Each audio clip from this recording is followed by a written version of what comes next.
अच्छा, कल हमने डिस्कस किया था बच्चा, वो जो ग्राफ बताया था उसके थ्रू डिस्कस किया था कि थ्योरेटिकल केल्विन ने फाइंड आउट किया कि जो लोवेस्ट पॉसिबल टेम्परेचर होता है वो -273.15 होता है। केल्विन ने उसको 0 ले लिया।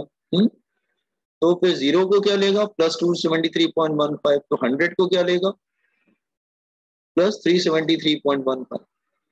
तो फिर वापस हमने आते हैं, तो कल हमने क्या क्या पढ़ा था उसको समराइज किया है मैंने। ये सेल्सियस, फ़ारेनहाइट, केल्विन ने अलग अलग आइस पॉइंट और स्टीम पॉइंट को कंसिडर किया। और एल एफ का मतलब होता है बेटा lower fix point, lower fixed point, और यू एफ पी का मतलब होता है अपर फिक्स्ड पॉइंट। ठीक है। हाँ, लेकिन एक अच्छी बात थी कि सेल्सियस ने दोनों के बिटवीन कितने डिविजन्स किए थे, 100 डिवीजन। केल्विन ने भी 100 डिविजन्स किए, 100 डिवीजन। लेकिन फ़ारेनहाइट ने ना 180 डिवीजन किए थे। उससे क्या फर्क हो गया, आप तुम ध्यान दो कि सेल्सियस ने भी और केल्विन ने भी अपने जो डिविजन्स किए थे आइस और स्टीम पॉइंट के बिटवीन, वो कितने किए थे, 100। तो उससे जानते हो क्या बेनिफिट हुआ, सेल्सियस में टेम्परेचर डिफरेंस और केल्विन में टेम्परेचर डिफरेंस सेम आता, क्योंकि दोनों में डिवीजन बराबर रखे थे। लेकिन फ़ारेनहाइट वाला सेम नहीं आता। ओके, अच्छा चलो फिलहाल दोबारा समझाते हैं, रिपीट करते हैं। सो अच्छा ध्यान से सुनो। एक फॉर्मूला होता है, फॉर्मूला क्या होता है, लुक हियर। फॉर्मूला होता है temperature at any scale divided by lower fix point minus not divided by minus lower fix point, lower fix point. Lower fix point को क्या बोलते हैं बेटा, आइस पॉइंट। ठीक है, अपॉन अपर फिक्स पॉइंट, अपर fix point, अपर fix point क्या है, steam point,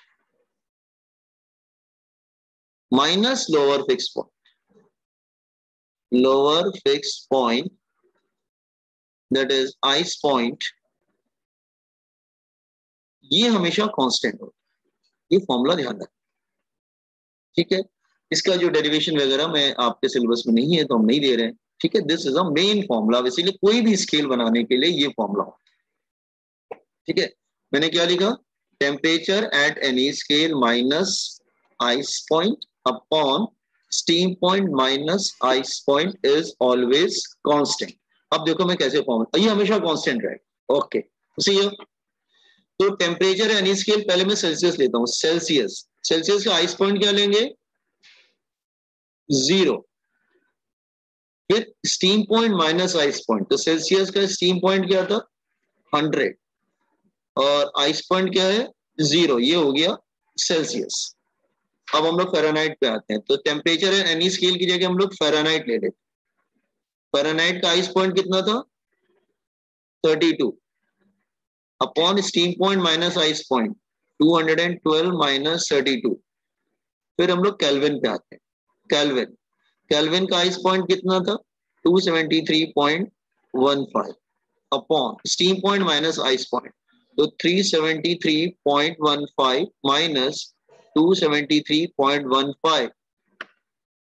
अच्छा, अब कोई और स्केल होगा तो जैसे new scale minus upper fix point upon नहीं, minus lower fix point, just minus lower fix point upon upper fix point minus lower fix point is always constant.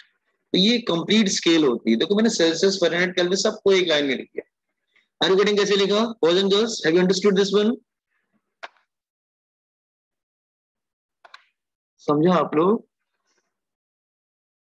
Hello, okay. तो देखो, तो फिर ये हो जाएगा C अपॉन 100, ये हो जाएगा F माइनस 32 अपॉन 180, तो फिर ये हो जाएगा K minus 273.15 upon 100 is equal to new scale minus lower fix point upon upper fix point minus lower fix point is always constant. तो ये देखो, अब तुम कोई भी फॉर्मूला बना सकते हो। लेट्स से अगर तुमको सपोज कर लो, मैं समझा रहा हूं, सपोज तुमको चाहिए relation between C and F, Celsius and Fahrenheit, तो फर्स्ट टू को ले लो बस, C upon 100 F minus 32 upon 180, तो अल्टीमेटली ये क्या आ जाएगा, C is equal to 5/9 F minus 32, तो फॉर्मूला मिल जाएगा। अच्छा, अगर मुझे सपोज कर लो कि चाहिए relation between Celsius and kelvin, relation between Celsius and kelvin, तो हम फर्स्ट और थर्ड को ले लेंगे, सेकंड वाले को, सब इक्वली तो है, कोई भी ले लो, कोई भी पेयर ले लो आप, you can take any pair. So C upon 100 is equal to K minus 273.15 upon 100, 100 cancel हो जाएगा दोनों तरफ, तो K क्या आ जाएगा, दैट इज C प्लस 273.15। समझ में आ रहा है ना फॉर्मूलेस कैसे बन रहे हैं बॉयज एंड गर्ल्स? इस तरह से तुम फ़ारेनहाइट केल्विन भी ले सकते हो, या कोई नई स्केल आती है तो उसको भी यहाँ पे रख सकते हो। You got this one? समझा क्या आप लोग? कॉपी ऑन दिस वन, इसको कॉपी करो जरा, just copy it.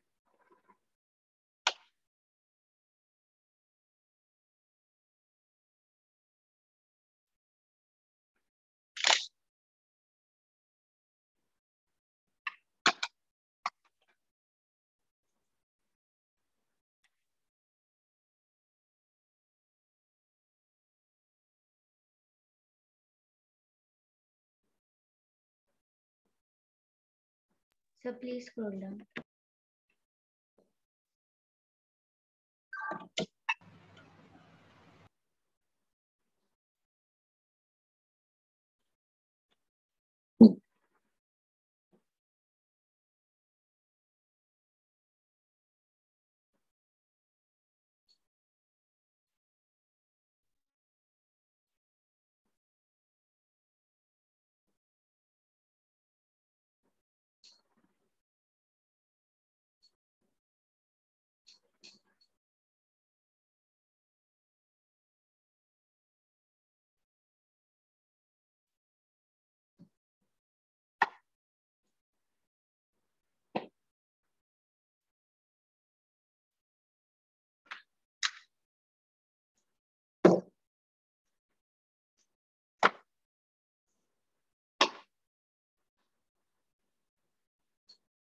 Most of you, they're still joining late, or already 15 minutes gone.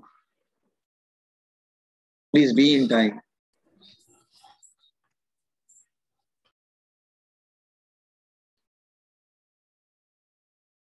Sir, please scroll down. Okay. So in this way you can take any pair. आप Celsius Fahrenheit ले लिया, आप Celsius kelvin ले लो, आप Fahrenheit kelvin ले सकते हो। अरे न्यू स्केल हम बार बार क्यों उसमें लास्ट में ऐड कर दे रहे हैं? What do you mean new scale? ये न्यू स्केल क्यों लिखा है? मैं अब इसका यूज बताते हैं।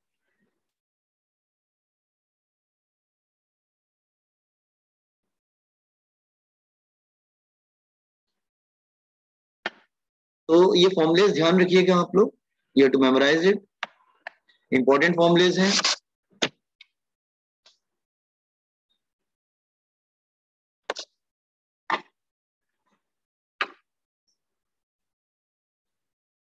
Done, sir. ओके नाउ, अच्छा कुछ ये न्यू स्केल क्यों रखी? What is the use of this new scale? चलो ठीक है, उसको बाद में डिस्कस करते हैं, पहले हम कुछ और डिस्कस करते हैं। ये बहुत पुराने क्वेश्चंस हैं और ये स्टेट बोर्ड के बच्चों ने भी पढ़े हुए हैं, इसलिए उन्हीं से पूछ लेते हैं। एक क्वेश्चन ले लेते हैं, I am taking some examples. At what temperature Celsius and Fahrenheit having same reading? Yes, 10th के बच्चों ने किया होगा, उनके बुक में प्रिंटेड था ये, सेम रीडिंग। सेल्सियस और फ़ारेनहाइट सेम रीडिंग किस वैल्यू पे देते हैं बेटा? तो आप फॉर्मूला ले लेंगे सीधा, हाँ फॉर्मूला ले लेंगे। सी का वैल्यू क्या है 5/9 f माइनस 32। तो according to given condition Celsius और फ़ारेनहाइट सेम है, लेट्स से x, तुमको x ले लो, तो x की वैल्यू क्या आएगी, yes put it there, get the value of x। Celsius और फ़ारेनहाइट सेम रीडिंग दे रहे हैं,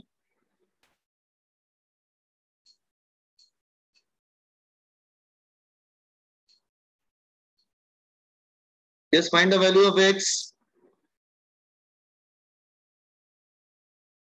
ये स्टेट बोर्ड के बच्चों ने 40 आएगा, स्टेट बोर्ड के बच्चों ने किया हुआ है class 10 this year. x is equal to 5/9 x minus 32, तो ये हो जाएगा 9x is equal to 5x minus 16 आएगा ना, 40 की माइनस 40, माइनस 40 आएगा ना। तो this is 4x is equal to minus 60, 160, तो x is equal to minus 40। तो माइनस 40 पे सेल्सियस और फ़ारेनहाइट सेम रीडिंग देते हैं, ठीक है। इसी तरह आप कुछ भी चेक कर सकते हैं। सपोज अगर बोले कि eight what temperature Fahrenheit and kelvin will give the same reading, तो उसको भी निकाल लो जरा। Eight what temperature Fahrenheit and Celsius give same reading,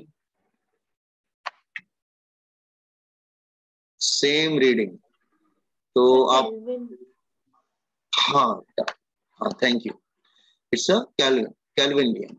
Kelvin they will give the same reading। तो यहाँ पे भी ले लो, late Fahrenheit and Kelvin, let's say that is x। हाँ तो फॉर्मूला क्या था इनका, एक मिनट रिलेशन निकालो जरा, f minus 32 upon 180, f minus 32 upon 180, हाँ ये था। तो फॉर्मूला था दैट इज, यहाँ पे ये फॉर्मूला, यहाँ पर फॉर्मूला क्या होगा, f minus 32 upon 180 is equal to k minus 273 कर लो, 0.15 हटा दो, अपॉन 100 ना, यही है ना 100। तो दोनों को x कर लो, तो x माइनस 32 x माइनस 273 180 और 100, ठीक है। तो ये कैंसिल हो जाएगा, तो 5 इधर आ जाएगा ना, ये 9 और ये 5, हाँ तो क्रॉस मल्टीप्लाइड, तो 5x minus 160 is equal to 9x minus 273 into 9 कितना होगा, 273 इंटू 9, दैट इज 273 इंटू 9, 2453 होगा ना, 2453, तो इधर जाएगा, ये इधर जाएगा, इधर जाएगा, हाँ तो इट बिकम, ये इधर जाएगा, तो हाँ बेटा, तो ये हो जाएगा 2297 इज इक्वल टू 4x ना, x कितना आएगा 2297 अपॉन 4, तो कितना आ रहा है 5,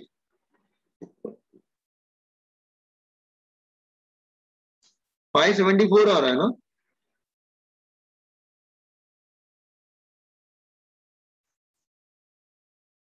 यही आ रहा है क्या, 2457 होना चाहिए ना, एक मिनट, शायद 2457 होना चाहिए, मैंने एक्चुअली, ठीक है 2457, तो फाइनल आंसर क्या आ रहा है फिर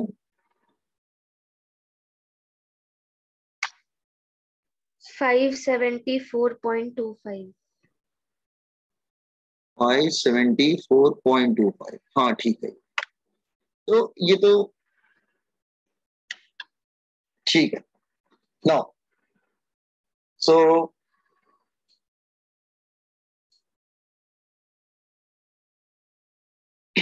तो ये छोटे छोटे हैं फॉर्मूले, देख लो कि याद रखना, देखो इस पे न्यूमेरिकल्स आएगा, थ्योरी वगैरह तो आएगा नहीं, तो आप सेल्सियस को केल्विन में कैसे कन्वर्ट करेंगे या फ़ारेनहाइट में, ये सब देख लीजिएगा, फॉर्मूलेस आपको याद करने पड़ेंगे। Everybody understood this one?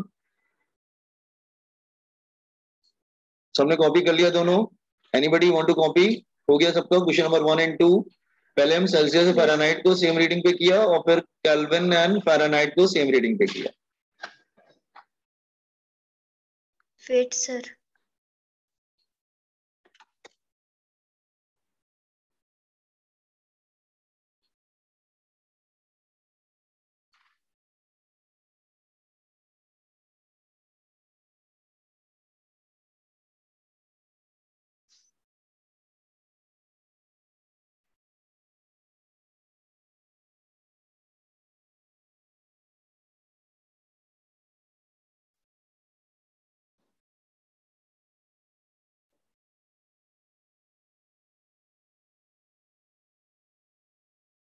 बच्चा हो गया, तुम आगे प्रोसीड करो। सर यस सर वो 2297/4 है। हाँ, तो मैंने वही लिखा था, फिर आपने मना कर दिया कि नहीं 97 नहीं आएगा, 57 आएगा, इसलिए मैंने नहीं किया। सर वो Good. 9x माइनस 2457 है और नीचे 2297 इज इक्वल टू 4x है। हाँ 97 है ना, तो फिर वही मैं कह रहा था ना, किसी ने बोला कि नहीं सर ये आएगा, तो इसलिए मैंने चेंज कर दिया। सर आंसर बराबर है, final sir answer. Answer correct है सर। 2297। हाँ सर आंसर करेक्ट है। तो आंसर क्या था? 5.25। चलो ठीक है, ओके ना। तो एक काम करते हैं हम लोग, चलो हाँ अच्छा, ये अब हम लोग डिस्कस करते हैं ये न्यू। बार बार ये मैं हमेशा जब भी फॉर्मूला लिख रहा था तो मैं ये क्यों लेके आ रहा था बार बार? Every time I am taking new scale, why, what is the use of this one? देखो न्यू स्केल का यूज किया, जो लास्ट कॉलम मैंने यहाँ पे ऐड किया है, दिस वन हियर, सी इसका यूज किया, ये वाले का। तो मेरी बात ध्यान से सुनो, समटाइम एग्जामिनेशन में क्या करता है ना, क्वांटिटी में बेसिकली वो नई स्केल बना देता है। आप कहेंगे नई स्केल क्या मतलब, तीन ही तो होती है, सेल्सियस, फ़ारेनहाइट, केल्विन। नहीं, जैसे सपोज करो मैं एग्जांपल ले लेता, ठीक है, ओके, लेट्स से मैं एग्जांपल ले लेता हूं, टेकिंग एग्जांपल, ठीक है। लेट्स से कोई क्वेश्चन बना लेते हैं। लेट कोई आपका नीट का बैच है, सपोज कर लो, उसने कुछ नया किया और उसने कुछ, हमने कहा उसने आइस पॉइंट कुछ और ही ले लिया, उसने कहा कि मैं नई स्केल बनाऊंगा, I will develop a new scale, ठीक है। उसने आइस पॉइंट ले लिया, कुछ भी ले लेते हैं, सपोज आइस पॉइंट ले लिया 100 ले लेते हैं, क्या फर्क पड़ता है। और स्टीम पॉइंट उसने कुछ और ही ले लिया, स्टीम पॉइंट ले लिया सपोज कर लो कि 500, उसकी मर्जी, ले लिया, नई स्केल बना दी। तो आपने बच्चों ने एक नई स्केल बनाई, तो मैं पहुंचा, उन्होंने बोला सर हमने एक नई स्केल बनाई, उसमें जो आइस पॉइंट जो है वो 100 रहेगा, स्टीम पॉइंट जो रहेगा वो 500 रहेगा, ठीक है, ऐसा हुआ कुछ। तो मैंने कहा ठीक है, अच्छा ये बताओ what is the value of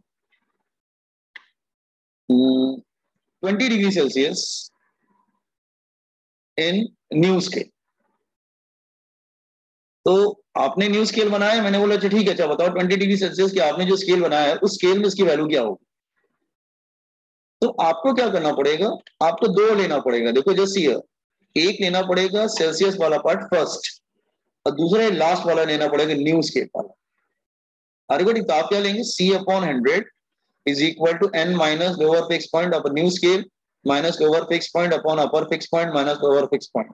इसलिए आप सेल्सियस फर्स्ट और फोर्थ को इक्वेट करेंगे। तो हम क्या करेंगे, जैसे ये, तो आपने फिर सॉल्यूशन स्टार्ट किया, आपने कहा सर हम ऐसे कर सकते हैं, आप सेल्सियस की बात कर रहे हैं ना, तो C/100 new scale minus ice point lower fix point, मतलब आइस पॉइंट यही था ना, अपॉन अपर फिक्स पॉइंट मतलब steam point minus lower fix point, यही है। तो C/100, C की वैल्यू कितने मैंने दिया था आपको, प्रोवाइड की थी 20, तो C की जगह क्या रख देंगे आप, C की जगह 20 रख देंगे, C की जगह आप उसको 20 रख देंगे, ठीक है, 20 अपॉन 100, न्यू स्केल निकालना है हमको, लोअर फिक्स पॉइंट आपने कितना लिया था? इस पॉइंट 100, 500 माइनस 100, तो न्यू स्केल क्या आ जाएगी?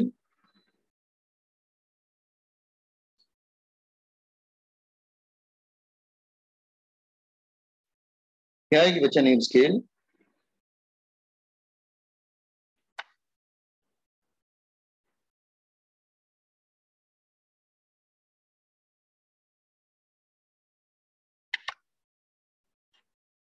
हाँ बोलिए बेटा, ये कितना हो जाएगा? 20/100 is equal to n minus 100 upon 400 ना, तो 2 0 कैंसिल हो जाएंगे, तो क्या आ जाएगा? Sir 180। 80 is equal to n minus 100, तो न्यू स्केल में उसकी वैल्यू आ जाएगी 180। तो आप बोलेंगे सर 20 डिग्री सेल्सियस के मैंने जो नई स्केल बनाया उसमें उसकी वैल्यू 180 आई। आर्गुमेंट न्यू स्केल का मतलब क्या हुआ कि अगर सेल्सियस फ़ारेनहाइट केल्विन को छोड़ के अगर उसने कुछ नया स्केल लिया तो उस नई स्केल को नई जगह पे रख दें, लेकिन सब इक्वल होते हैं, ये ध्यान रखें। You got the value of last column, कि लास्ट कॉलम का यूज क्या है?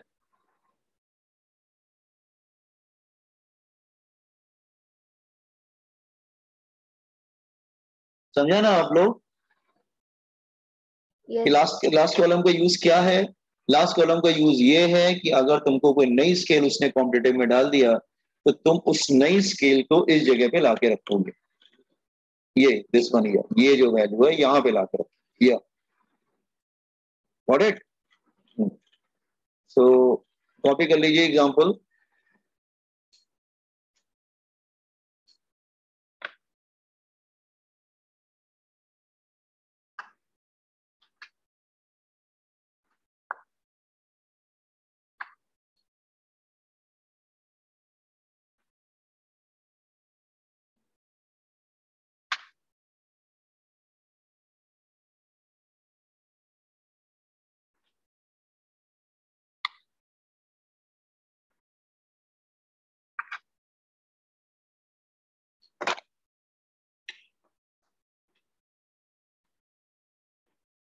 Once you complete, inform me, so I will proceed.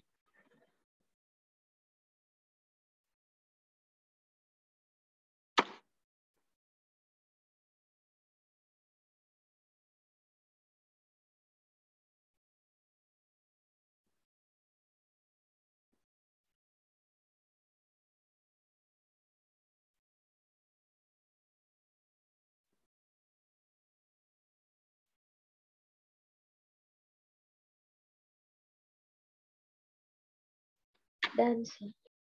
Okay. No. See here. ऐसा नहीं कि सिर्फ, अच्छा थर्मोमीटर्स आपने देखा होगा, आपने तो शायद एक ही थर्मोमीटर देखा होगा, मर्क्यूरी थर्मोमीटर, ठीक है। अच्छा लोअर स्टैंडर्ड में ये कुछ बच्चों ने पढ़ा होगा कि हम मर्क्यूरी थर्मोमीटर क्यों यूज करते हैं, वाई? तो एक तो ये बात है कि मर्क्यूरी ग्लास को वेट नहीं करता, ये भी आपको मालूम है। और कोल्ड कंट्रीज में मर्क्यूरी की जगह हम क्या यूज करते हैं? अल्कोहल यूज करते हैं, अल्कोहल थर्मोमीटर्स होते हैं। हाँ ओके। इस थर्मोमीटर बहुत तरीके के होते हैं, आपको मालूम है टेम्परेचर की रेंज क्या होती है? हम तो सन का टेम्परेचर ही मेजर कर लेते हैं। किसी को आइडिया है सन का टेम्परेचर किस इंस्ट्रूमेंट से मेजर किया जाता है? ठीक है, इसको होमवर्क में लीजिए। How to measure the temperature of sun, what is the name of that device? इसको नेट से देख लेना बाद में कुछ। हाँ चलो हम बात करते हैं, कुछ गैस थर्मोमीटर्स भी होते हैं, गैस थर्मोमीटर्स भी होते हैं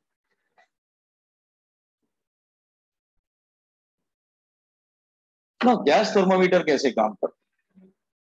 देखो अगर वॉल्यूम कांस्टेंट है, इफ वॉल्यूम इज कांस्टेंट, अगर वॉल्यूम को हम कांस्टेंट कर दे, मतलब कोई भी गैस है उसका वॉल्यूम को कांस्टेंट कर दे, तो प्रेशर और टेम्परेचर दोनों प्रोपोर्शनल होते हैं।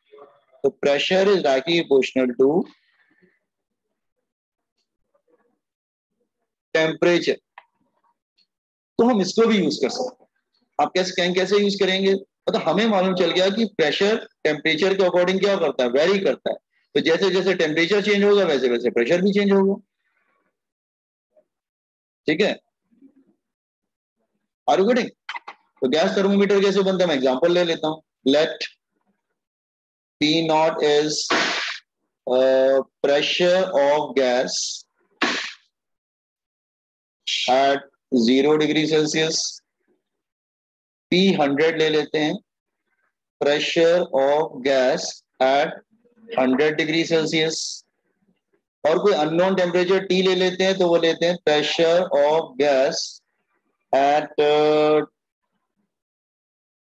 स्मॉल टी ले लेते हैं, small T at T degree Celsius. तो हम लोग फॉर्मूला कैसे लिखेंगे, कैसे लिखते हैं, हम लोग लिखते हैं दैट इज हम लोग जो अपना फॉर्मूला बनाया था वैसे ही लिख देते हैं. क्या था, pressure at any temperature T minus pressure lower fix point, pressure at 0 degree Celsius, upper point pressure at 100 degree Celsius, pressure at lower degree Celsius. तो T माइनस 0 अपॉन 100 माइनस 0, ये T फॉर टेम्परेचर. तो T की value क्या आ जाएगी, temperature मिल जाएगा. That is pressure at T degree Celsius minus pressure at 0 degree Celsius, pressure at 100 degree Celsius minus pressure at 0 degree Celsius into 100. Are you, वही same concept बार बार use कर रहे हैं हम लोग, वही same formula. You got this point, कैसे हमने निकाला इसको, समझा बॉयज एंड गर्ल्स. एक तरफ टेम्परेचर ले लिया, दूसरी तरफ प्रेशर ले लिया, क्योंकि प्रेशर और टेम्परेचर वेरी करते हैं अकॉर्डिंगली. तो इधर लिखा प्रेशर के बारे में लिखा, इधर टेम्परेचर के बारे में लिखा, फिर टेम्परेचर मिल गया, क्रॉस मल्टीप्लाई कर लिया. Is clear. अच्छा, बहुत सारे थर्मोमीटर्स होते हैं, बहुत लो टेम्परेचर भी होते हैं, बहुत हाई टेम्परेचर भी होते हैं. 1000, 2000, 3000 डिग्री सेल्सियस मेजर करना हो, कैसे मेजर करेंगे, सब अलग अलग टेम्परेचर होते हैं. गैस थर्मोमीटर होते हैं, लिक्विड थर्मोमीटर्स होते हैं, ओके, कंडक्टर्स होते हैं थर्मोमीटर्स में. ओके, अच्छा, ये समझ में आया सबको, ये फॉर्मूला. Yes, sir. अच्छा, इसी तरह हम लोग और भी एक रेसिस्टेंस थर्मोमीटर भी कर सकते हैं.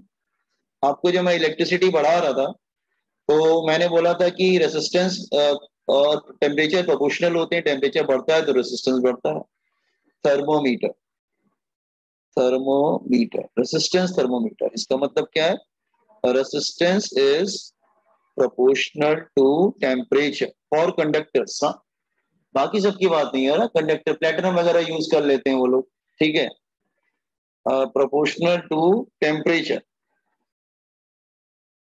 तो इसके ये वाला कॉन्सेप्ट यूज कर लेते हैं, तो ये वाला थर्मोमीटर बन जाएगा. तो ऐसा नहीं सिर्फ लिक्विड थर्मोमीटर्स होते हैं, गैस थर्मोमीटर्स होते हैं, ठीक है, और भी बहुत से थर्मोमीटर्स होते हैं. ये कैसे बनेगा, सी है, इसको भी वैसे ही करेंगे. Late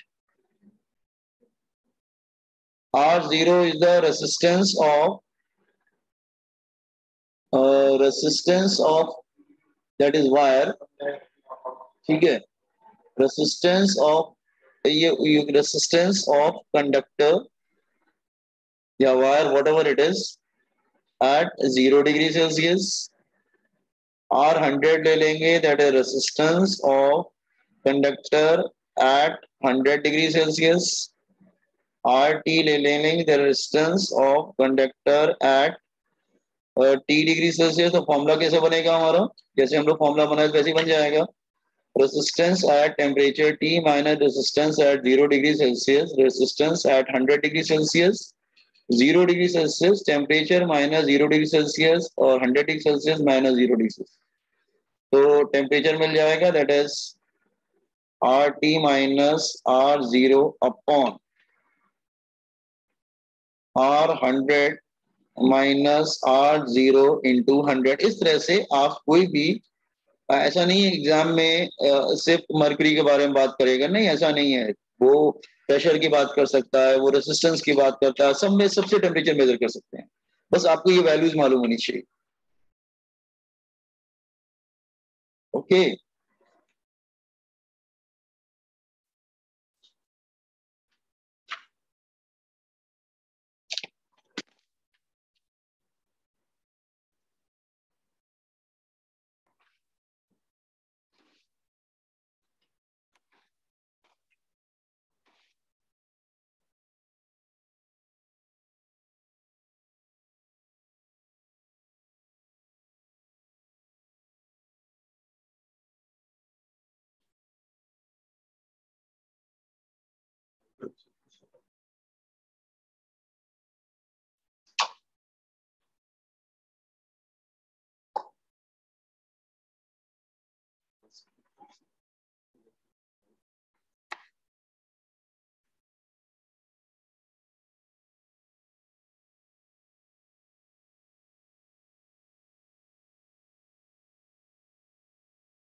Once you complete, inform me.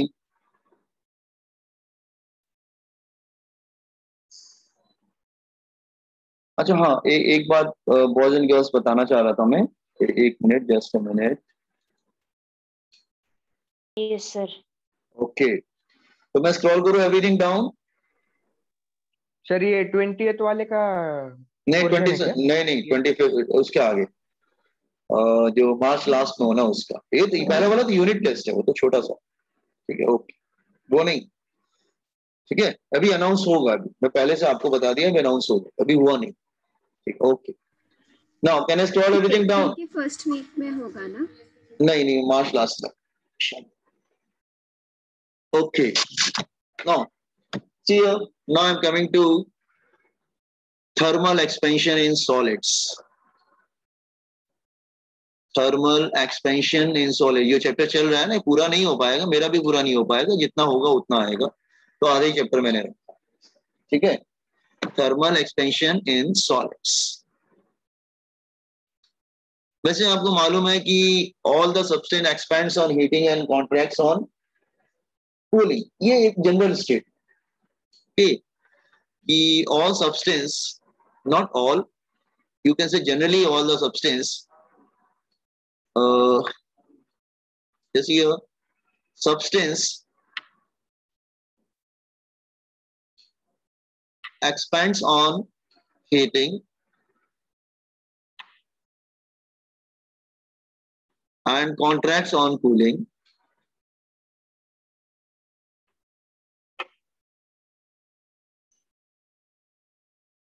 with some exceptions also, with some exceptions. Exceptions आपने वहां पढ़ा है ना बेटा,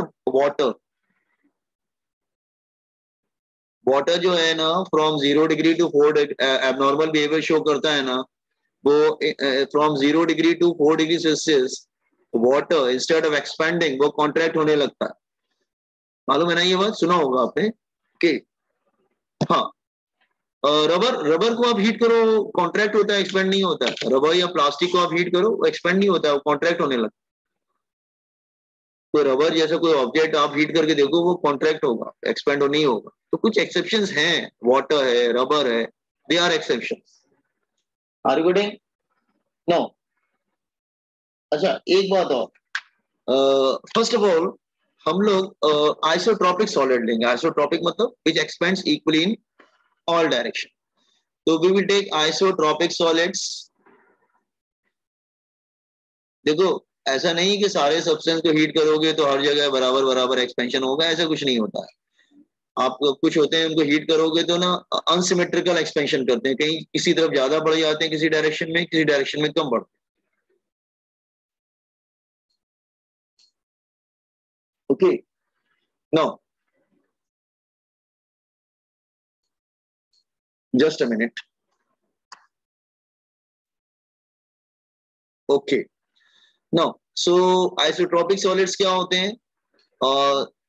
सब्सटेंस which expands।